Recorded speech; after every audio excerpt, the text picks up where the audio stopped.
I thank the member for Bullwinkle. The question is that the amendment be agreed to, and I call the member for Richmond. Thank you, Deputy Speaker, and I too rise to speak in support of the National Health Amendment Cheaper Medicines Bill 2025. The bill amends the National Health Act 1953 to cut the maximum cost of PBS medicines by 20% from $31.60 to $25. And it was a Labor government that created the PBS so that every Australian could afford the medicine that they need.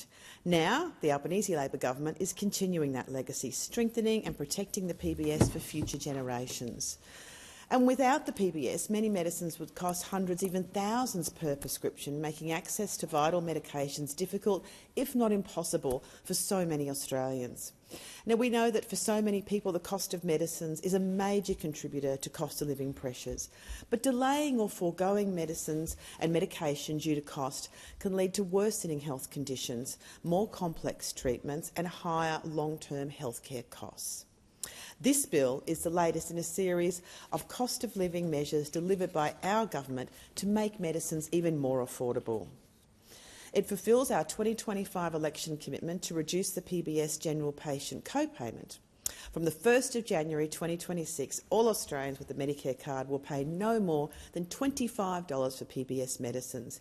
And this change will benefit around 5.1 million Australians, delivering immediate relief at the pharmacy counter. Our government's committed to cheaper medicines, a stronger Medicare, more bulk billing, more doctors and nurses and more urgent care clinics. In 2022, we reduced the PBS safety net threshold, cutting the number of scripts concessional payments need before qualifying for free or discounted medicines by 25%. This reform has saved patients over $535 million, with 73 million additional free scripts issued.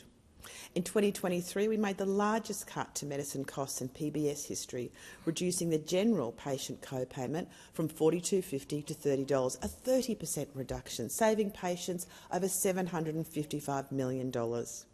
We also introduced 60-day prescriptions for chronic conditions, allowing patients to receive double the medication per script, saving time, money and easing the pressure on doctors and pharmacists. And this reform has saved Australians more than $245 million. Earlier this year, we froze the cost of PBS medicines for pension and concession card holders so that medicine prices would stay at a maximum of $7.70. And, Deputy Speaker, for my electorate and the number of older Australians there, this has made a huge difference in terms of addressing their health needs. And, of course, for non-concession card holders, the cost was frozen at a maximum price of $31.60 until the end of 2025. Already this reform has led to an estimated $11 million in savings for concessional patients and $15 million for non-concessional patients. Together, these reforms have saved Australians $1.5 billion in medicine costs, a huge amount. And in my electorate, patients have saved more than $9.7 million. And now, Deputy Speaker, we're going even further. Cheaper medicines mean immediate cost of living relief for everybody. They're good for your health, good for household budgets and good for our health system overall. The measures in this bill are expected to save Australians over $200 million each year. From the 1st of January 2026, PBS medicines will become even cheaper. And the last time that PBS medicines cost just $25 was more than 20 years ago. And of course, PBS is a cornerstone of Medicare, ensuring timely and affordable access to high-quality, cost-effective medicines. And when people get the medicines they need when they need them, we see much better health outcomes and reduced pressures on our hospitals and other health services. Affordable medicines are so important too for supporting school attendance, workforce participation, family care responsibilities, boosting productivity. It's a win-win for everyone. Now, there are over 900 medicines listed on the PBS, including more than 5,000 different brands. Without the PBS, Australians would be paying the full retail cost to access the medicines they need, and this cost then would be determined by those drug makers and pharmacies. From July 1st, 2023 to 30 June 2024, over 226 million subsidised prescriptions were dispensed under the PBS. The average cost per patient for prescriptions will be more than $85 without this important government subsidy. Indeed, one of the world's most expensive drugs, Zolgensma, treats spinal muscular atrophy, a rare genetic disorder that involves loss of motor neurons in the spinal cord and causes progressive muscle weakness. Prior to PBS listing, this drug could be purchased for $3 million. It can now be assessed with a standard co-payment amount. Another drug, encorafenib, used to treat melanoma and other cancers, has a retail price of $7,035.45 without the government subsidy. It's a huge difference. And another drug, nivolumab, is an immunotherapy treatment for various forms of cancer. Without the government subsidy, it would cost more than $9,560. That's astounding, the difference it will make. And another drug, doxorubicin hydrochloride, a common and highly effective chemotherapy drug, would have a price of $750.37 without the government subsidy. And another one, infliximab, is a commonly assessed drug that treats autoimmune conditions such as rheumatoid arthritis, Crohn's disease and cirrhosis. Without the government subsidy, this would cost between $578.68 and $760.24, depending upon the mode of injection. So without the PBS, access to many life-saving and life-changing drugs would simply not be possible for the vast majority of Australians. The PBS is such a significant component of the government's investment in our healthcare system. We're committed to ensuring that new medicines can be added and listed on the PBS so that Australians can continue to benefit from access to the highest quality medicines, and so the pharmaceutical market stays sustainable and competitive. We're also committed to continued investment in other essential healthcare services, including bulk billing. Access to healthcare and cheaper medicines is vitally important to every single Australian, and this bill builds on the work of the Albanese Labor government and what we are already doing to improve access to healthcare in my community on the far north coast of New South Wales.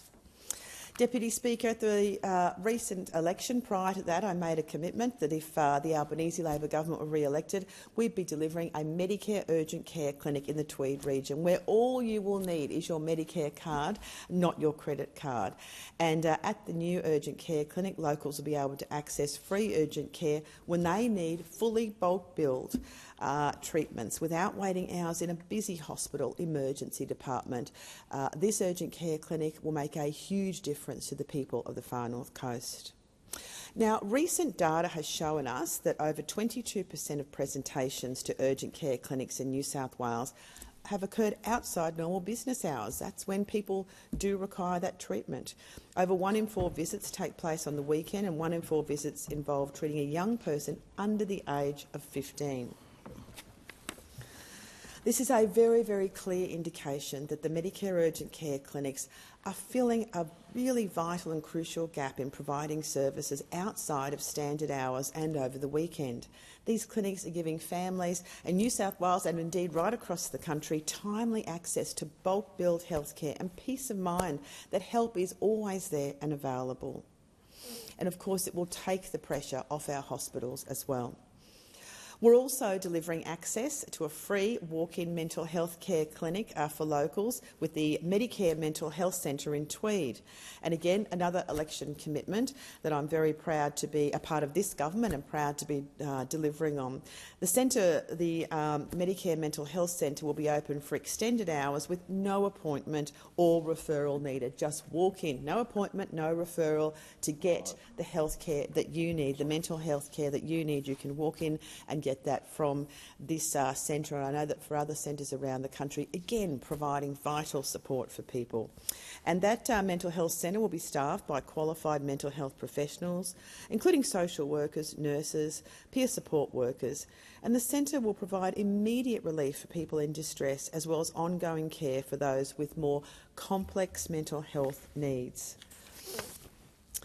Earlier this year, we, of course, in my region, expanded access to mental health support for young people by opening a new Headspace in Ballina. And, of course, Headspaces are incredibly important for young people to feel comfortable about accessing them for the healthcare that they need. We have one in Tweed, and I know they do a remarkable job in providing that support, and having that one in Ballina was indeed very much needed, and I was very proud to open that earlier this year.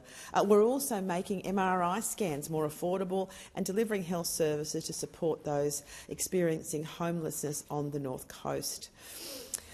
And another very important measure that we made, Deputy Speaker, the Albanese Labor government had reclassified the town of Murwillumbah from metropolitan to regional for healthcare services, and we reversed the Liberals and Nationals' absurd decision when Murwillumbah got classified as a city. I don't know if you've been to Murwillumbah, it's not a city, it's a regional town, and that of course had a huge impact upon their capacity to bulk bill. It was less, their capacity to attract doctors was unheard of. They couldn't do that because they were classified as a city.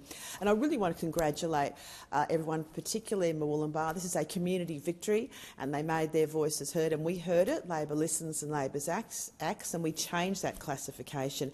And it's making a real difference for locals, Deputy Speaker. There are GPs, like the ones at Wollumban Medical Centre in Murwillumbah. They are now universally bulk billing patients. And I know many other practices as well have started a lot more bulk billing, particularly of pensioners and concession card holders who just could not get to the doctor because of the way the Liberals and Nationals had classified Murwillumbah.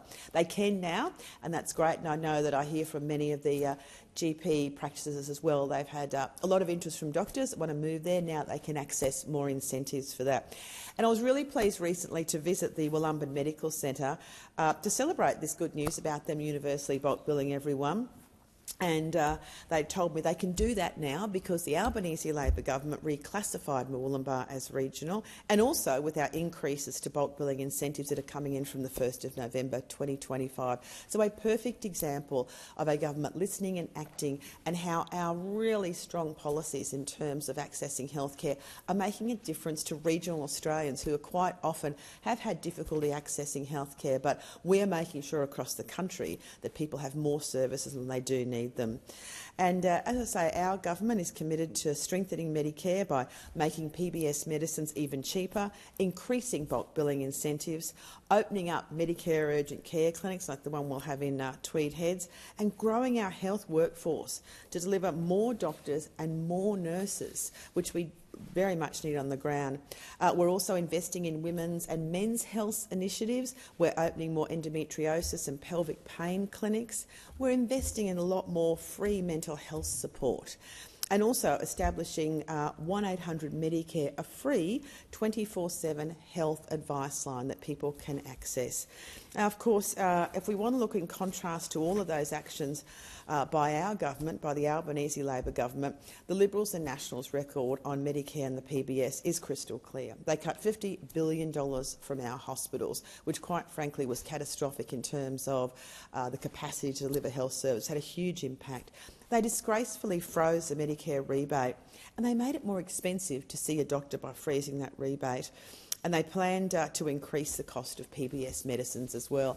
And they voted against making PBS medicines cheaper, and they've described our urgent care clinics as wasteful spending. I mean, this is absolutely absurd.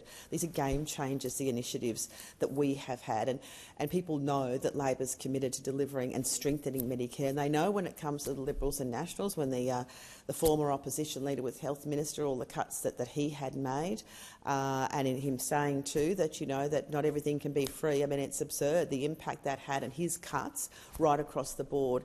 They were very severe across the country, but often more so again in our regional and rural areas where there often are impediments to getting health care.